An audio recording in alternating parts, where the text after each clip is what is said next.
आप क्या बोले, जानता नहीं है महापुरुषों। अभी आज संसद का टाइम 10 से 12 रखा गया महापुरुषों, तो सुबह से ही दिमाग में चल रहा था कि जल्दी पहुंचे, बस यही दिमाग में था, फिर भी लेट हो गए। बाबा जी के टाइम से नहीं आ पाए, लेट फिर भी हो गए महापुरुषों।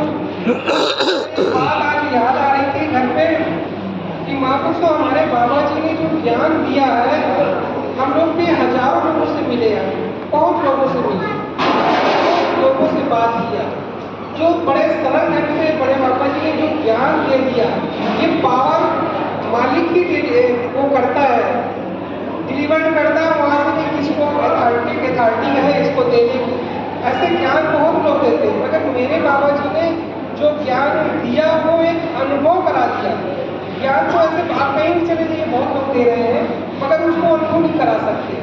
मेरे बाबा जी ने साक्षात उस चीज़ का अनुभव भी कराते हैं, मगर वो किसी किसी को जो उसका रियल में अर्थार्थी या आर्थी है, चाहने वाला है या जानने वाला, उसी को, सबको नहीं। क्योंकि हमारे अंदर इच्छा क्या होती है, तो संसार की बहुत सारी इच्छाएं होती हैं।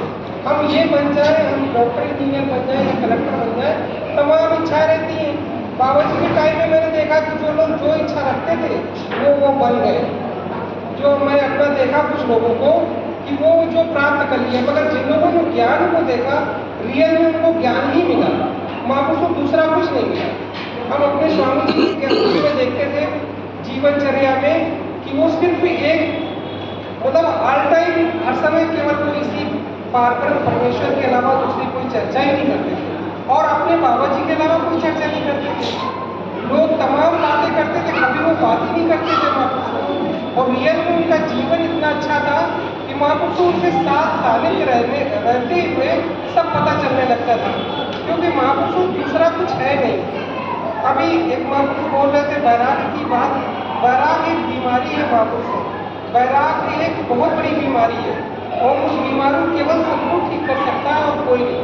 अगर बैराग अंदर से हो जाए किसी चीज़ से, तो इतनी तड़प होगी, इतनी तड़प होगी कि ये संसार तो बेकार हो जाएगा। फिर वो कभी ठीक हुआ, मान लो 15-20 साल बाद, तब तक आपका टाइम निकल चुका। जो संसार को टाइम देना था, अपने समय को देना था, जब बैराग हो जाता तो आदमी घूमता रहता, कहीं इधर कहीं उधर, कहीं जंगलों में तो कोई शहरों में, कहीं कोई भटक रहा है। वो बैराग की बीमारी है महापुरुषों। अगर उस टाइम संत सदगुरु कोई मिल जाता है तो वो सही रास्ते में ला सकता है महापुरुषों। नहीं तो बड़े बड़े महात्माओं को देखा, बड़े बड़े लोग 80 90 साल में हो गए, कोई ज्ञान का अनुभव नहीं महापुरुषों।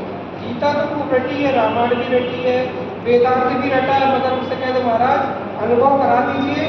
तो हमने यही चीज़ लेकर के बड़े बाबा जी के पास अनुभव वाली बात हम बहुत महात्माओं के पास गए कि हमने कहा क्षण में मेरा अनुभव करा दो, हमें उस स्थिति में पहुंचा दीजिए तो हम जाने कि आप सदगुरु हैं। नहीं, हम मानने के लिए तैयार नहीं है, क्योंकि जानते हुए भी उनका अच्छा परीक्षा सोच लीजिए। हम सोचते थे ऐसा कोई गुरु फिर से मिल जाए, अगेन अगेन कोई ऐसा मिल जाए जैसे हमारे बाबा जी थे। मगर बाबा जी की तुलना, हम संत हैं, महात्मा है, ऐसा नहीं है कि हम ये कह रहे हैं कि बाबा जी के अलावा कोई है ही नहीं, है, मगर उनका बड़ा टिपिकल प्रोसेस है। जो भी है बड़ा बताने का ढंग दूसरा है, और वहाँ तक शायद उतनी जल्दी नहीं बता सकते, हमें लग रहा है। लोग जुड़े हुए हैं, कोई संसार ठीक कर रहा है, कोई कुछ ठीक कर रहा है। अध्यात्म कोई नहीं ठीक करता है, अध्यात्म सिर्फ अपने आप को कोई नहीं जानता है।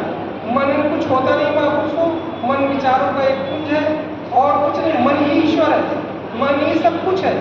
मन अगर कुछ नहीं, मन अगर है ही नहीं तो समझ लीजिए कुछ है ही नहीं। मन ही सर्वोपरि है, मन कोई विशेष चीज़ नहीं है महापुरुषों।